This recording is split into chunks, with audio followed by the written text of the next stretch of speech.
Pro-life absolutism claims that embryos possess the same moral status as fully developed persons, and that proximity with even the rarest possible circumstances can generate binding moral obligations. But when we test these claims through thought experiments, first with a burning building, then with a comatose neighbor, we uncover contradictions that challenge their coherence. This two-stage reductio exposes how applying pro-life logic consistently leads to implausible and ethically untenable outcomes. Stage 1. The burning building reductio. Assume the pro-life position. Embryos possess full moral status equal to persons. Now imagine a burning building. Inside are 1 fully developed child, 1,000 frozen embryos. You can only save one. If you choose the child, you've already conceded that actualized traits, consciousness, relationships, agency, matter more than mere potential. You've indexed moral worth by degree of actualization. But if you insist on saving the embryos, you face a different absurdity.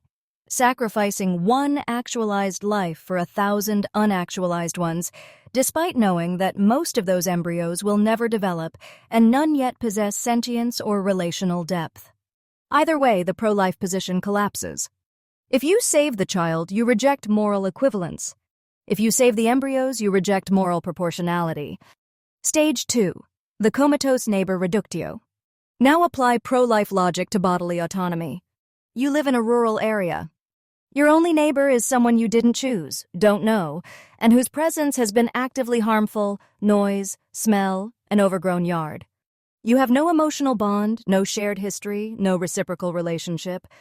You got a kickback from the realtor when they moved in, as the property was highly sought after, and you were able to give immediate details on availability.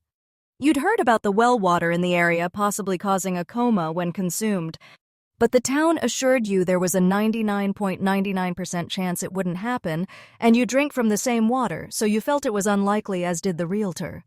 Unfortunately, you also both knew there was no way for this buyer to conceptualize such a risk due to a mental impairment you heard about before the buy. A year goes by, the neighbor did fall into a coma.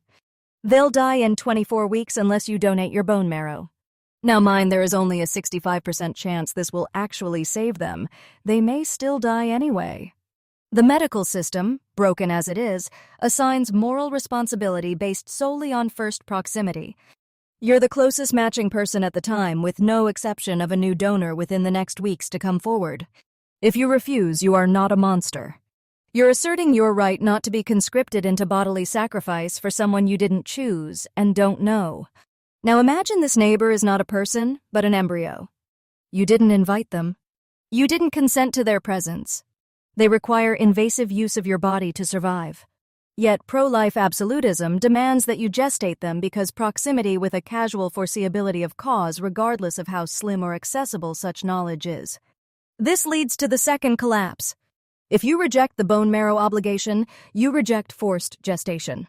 If you accept forced gestation, you must also accept conscription into bodily sacrifice for a stranger, comatose or not. Final collapse, the moral contradiction. Together, these two stages expose the contradiction. Pro-life logic demands moral equivalence. This fails in the burning building and bodily obligation. This fails for those who don't want to live in a world of such severe proximity and highly unlikely causal obligations as the neighbor. Therefore, embryos cannot be morally equivalent to persons, and gestation cannot be morally obligatory. Still, if you do give your bone marrow, what a wondrous person you are. And what if, in doing so, you finally got to know your neighbor? What if all it took was a back massage and a couple of $100s? There seem to be instances where we are magnetized toward certain choices. We might feel better simply by relieving ourselves of a mental burden, taking minimalistic actions that lighten the load.